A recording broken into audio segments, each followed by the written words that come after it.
I've put together 9 top tips for you from my experience as a mom over the last 20-something years.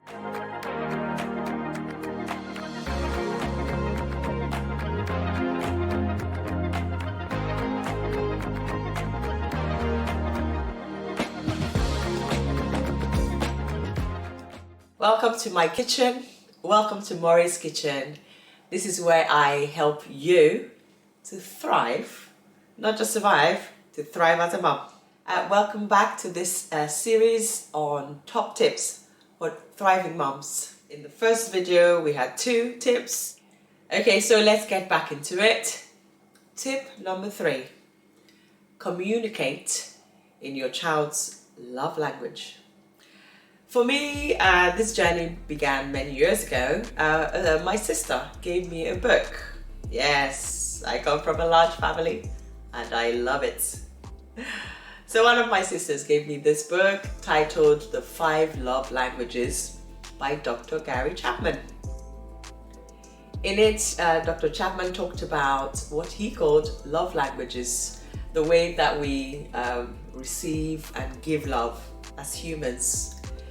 Each human has a primary love language, he says, and you can take a test on the website, Love Languages quiz. You can just Google that. Take a test to work out what your primary love language is. As a thriving mom, I think it's very important to understand your child. Each of your children is different. Children are unique. All humans are unique, but each child is unique, and so the way you communicate with one child might not be effective in communicating with a different child. If you know your child's primary love language, you're more likely to be able to get through to them and communicate with them more effectively. To be honest, this is general wisdom. If you know a person's love language, be it your spouse, your child, your cousin, your mom, then you're more likely to be able to express your love, express your affection for them more effectively in the way that they will receive it, in the way that they will perceive it, the way that you intended. So Dr. Chapman in the book recounts the time when he had a couple come into his office and they were having trouble. He was a marriage counselor for many years. The wife was complaining, he doesn't love me, and the man thought, what's your problem? I love you. I express my love. I show you I love you. You live in this huge house. I buy you gifts all the time. You drive a fancy car. What's your problem? And the lady, turns out her love language was quality time. She just wanted to spend some quality time with her husband on the sofa, snuggling together and just, talking to each other. But the man was always too busy. If he had known that is what she wanted, he would have saved himself some money, I think. So the 5 love languages, he states in the book, are quality time, words of affirmation, acts of service, physical touch, and receiving gifts. Yeah, a lot of us like this one, but is it your primary love language? Would you rather receive gifts, or would you prefer for somebody to do things for you? So he suggested that a good way to work out what your child's primary love language is to observe them. So if your child, for instance, was one who would come to you on the sofa, snuggle up against you, always wants a hug, just come to you and randomly, give you lots of cuddles, then it might suggest that your child's primary love language is physical touch. So tip number 3, find out what your child's love language is, communicate to them in it, and watch them respond. Okay, my next tip is connect with others. As a thriving mom, you need a support network. You need other moms around you, like-minded moms. If you're privileged enough to, make friends at the new moms, mom toddler group, yeah, connect with other moms, have coffee together, talk about, how you're getting on. Find an older mom who's been doing this for years, and yeah, let them mentor you. Find a mom mentor if you can. Connect with us on Maury's Kitchen. Well done for watching this video.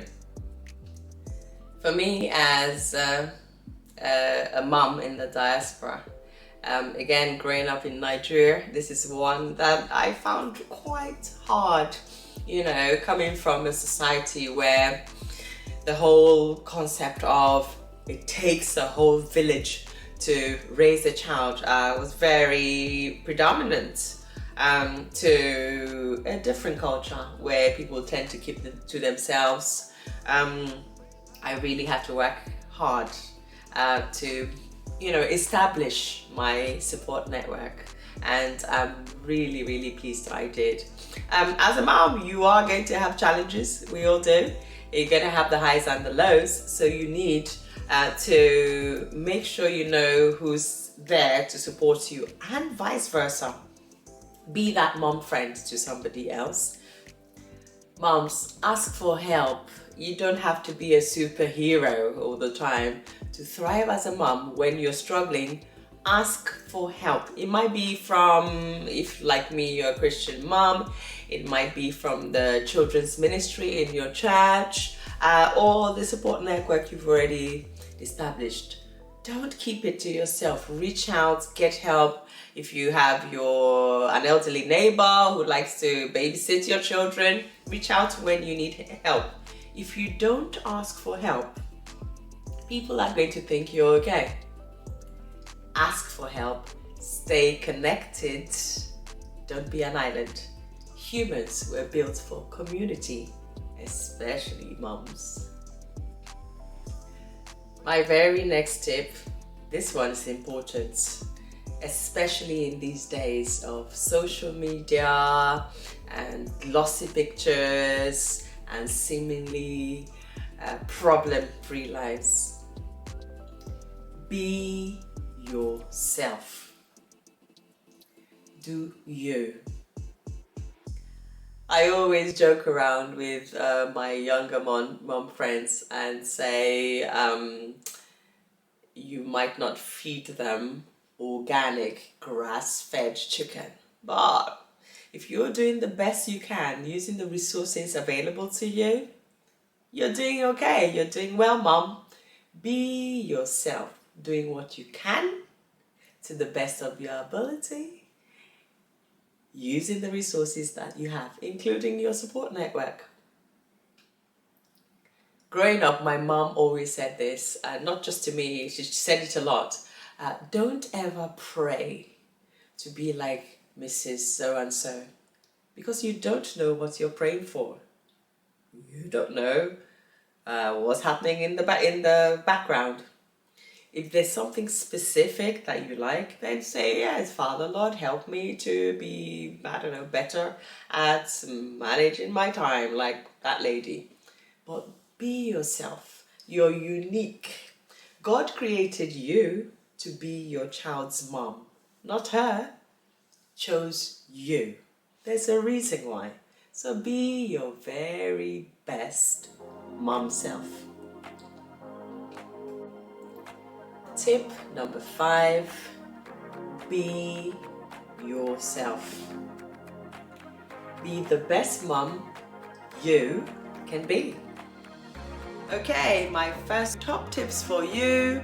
I'll see you in the next video. Don't forget, you deserve to thrive as a mom, and you absolutely can do so.